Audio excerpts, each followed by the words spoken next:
Look, and in all fairness, too, Ohio State is not a juggernaut this year. I just don't think they are. We talked about that before the first game of this season. That if there was a year to get Ohio State in the last 7 years, this is legitimately it. This is it, and that doesn't mean that they're not talented. It's just they are not the. Just the number two, clearly the number 2 team in the nation, like rolling, with Justin Fields throwing for 40-something touchdowns or Dwayne Haskins throwing for 50 touchdowns. Like they're just not that, just steamroller that's rolling over everybody. Want to know a secret? I don't really think anybody in college football is that great this year.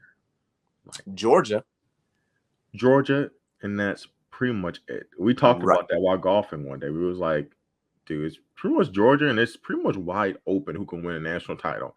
Mm-hmm. Yes, okay, 30 seconds of a safe place, okay? In theory, because of how wide open it is this year, meaning outside of Georgia, no one, and be very clear, no one is playing great football on all sides of the ball. Michigan with the right boys could win a national title this year. Just saying, like that's how wide open it is. Even though Georgia is undefeated and they really haven't had a bad game, I'm still not a huge believer in Stetson Bennett. Okay, like you just Stetson, huh?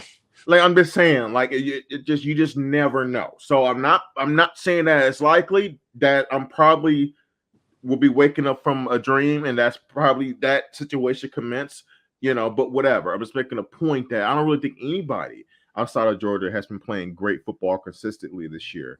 So no, it's a great opportunity. It really is.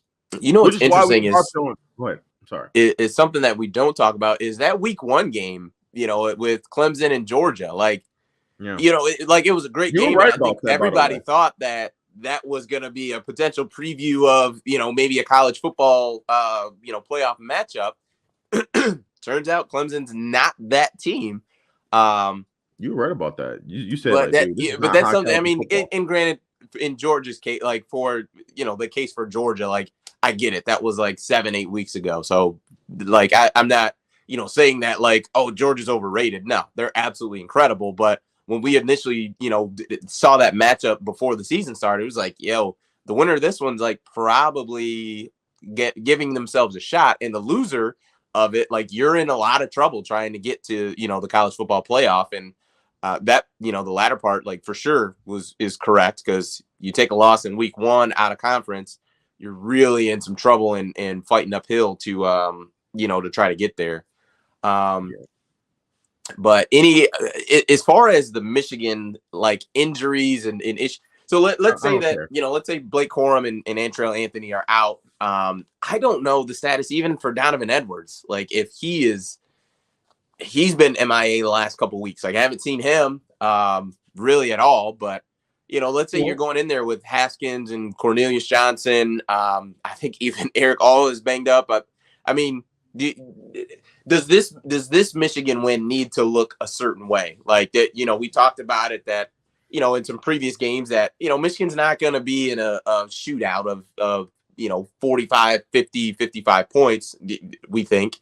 Do you think this Michigan win has to look a certain way, or do you think there's multiple ways they can get this thing done? Well, we talked about it all season that what, it may come a quarter, it may come one drive, or it may come one game where Cade McNamara has to win you the game. He has to be the driving force. So you think he's got to be the driving force you're saying on Saturday? Absolutely, because I don't think that you have the horses going into this game due to injury to play the way that you want to play. I don't think you're going to be able to run it with Hassan Haskins 25, 30 times, and he's going to have the same effectiveness as he has against Indiana. So I think this is one of those games where it comes down to Cade. I think Cade, and look, that's not saying Cade has to be perfect or out of character, but I think he has to bring a game similar to what he brought to AMSU. If Cade brings the game he brought to MSU, Michigan will have a very good chance to win. And if Cade brings that game if he brings that, and let's just say for sake of discussion, he brings that the next 4 weeks, you guys are going to be in Indianapolis if he brings that for the next 3 to 4 weeks. Pump your brakes. Let's take care of Happy Valley first. But I know all what you're saying. All right. But when we looked at it, like, this was one of the games that you penciled in, like, this is going to be a tough game. This is going to be a gotta have it game, and to get to where you wanted to be, you're gonna have to beat Penn State. Like, so that, you know, like you said, you know, there's going to be a game to where you need Cade.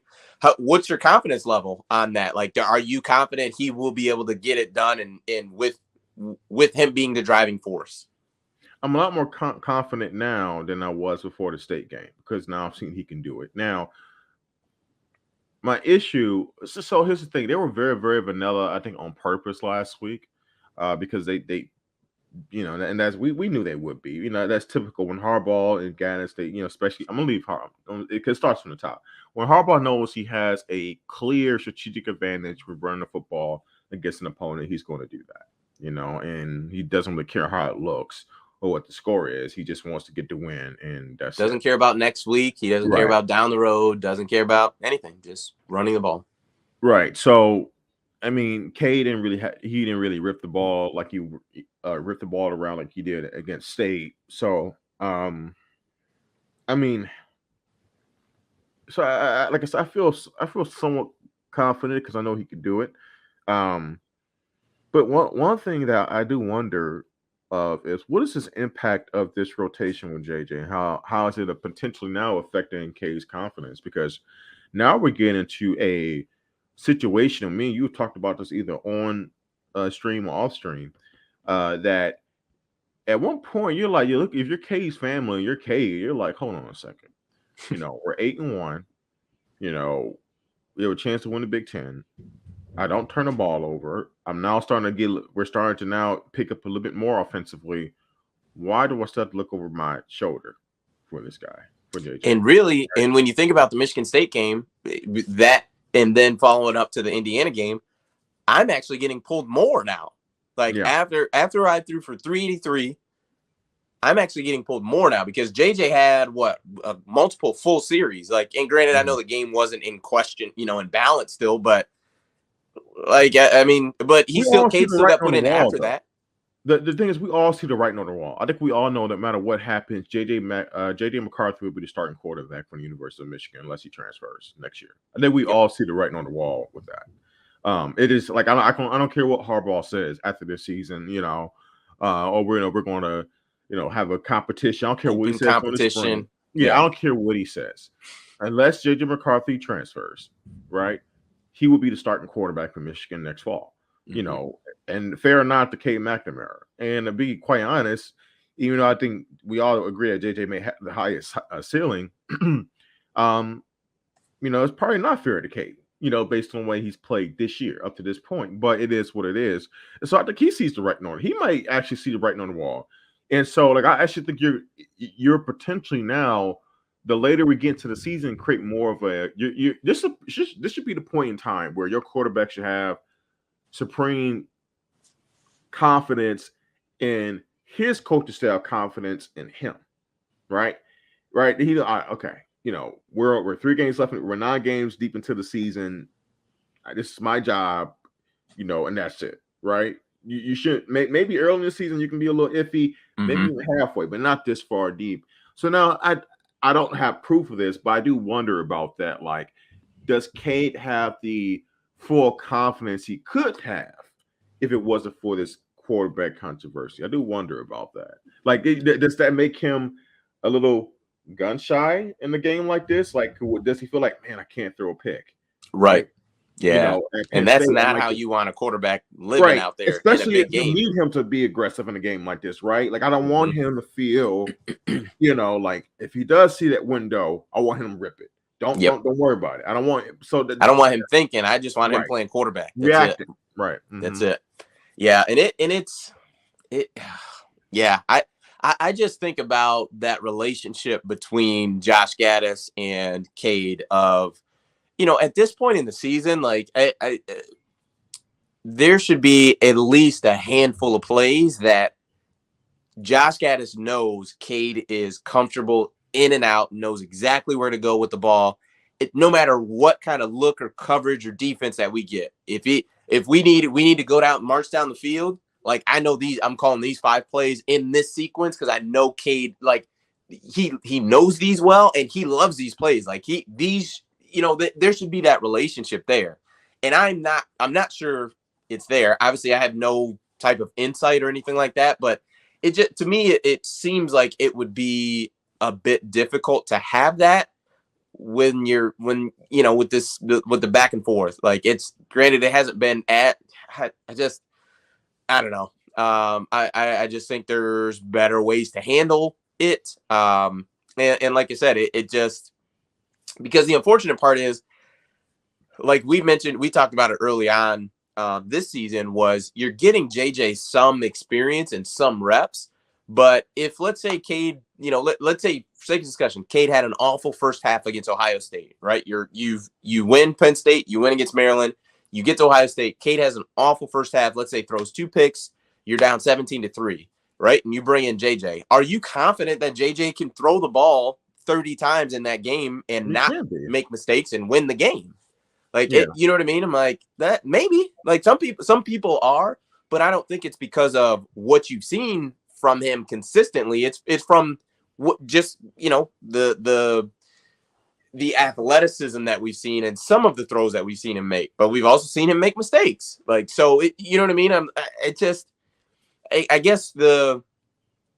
because of the odd way it was handled, like in really this kind of mid part of the season, like it didn't seem to have any real like rhyme or reason or like consistency of like, okay, Cade, you get 2 drives, JJ, you get 1. Like it's just kind of been sporadic. Like, all right, let's put JJ in for 2 plays. He hands the ball off twice. All right, Cade, go back in, throw the ball for 3rd down. Like, you know what I mean? It's just been, I don't love it. That's me personally, but you gotta do drive. I think it's either you give them a full drive or you just or not. Because you don't want your starting quarterback coming in and on a 3rd and 8 or a typical passing down because the first 2 plays didn't work, right? And you don't want that, because let's say he comes in and he throws a pick or he can't convert. I mean, you just don't want to create unnecessarily hurts the confidence when you don't have to, right? Mm-hmm. And then vice versa, like there's been times where JJ he's been in on drives and the first couple plays are kind of positive. He's there to pick up some yards, and then you pull him out. Well, no, in those cases you want to keep him in, right? So it's like, so I think it creates a lot of, and I think what Jeff Brom does, I think he's sub mid drive this year as well, but a lot of time because it's not the first year Jeff Brom has used multiple quarterbacks for Purdue. I think most of the time he does it though, because one guy, David Blau for the Lions, and I think some guy, I remember his last name was O'Connell. No. Oh, you're talking about when Blau was there? Yeah, when Blau was there, and there was another quarterback, Sinclair. There was also there. I remember in particular, like they were actually they would rotate drives, right? So I think that's a little bit more effective. Mm-hmm. But anyway, the point is that I just don't like the way they go about it, and now in a game like this, I think Cade needs to be in there, and you roll with him.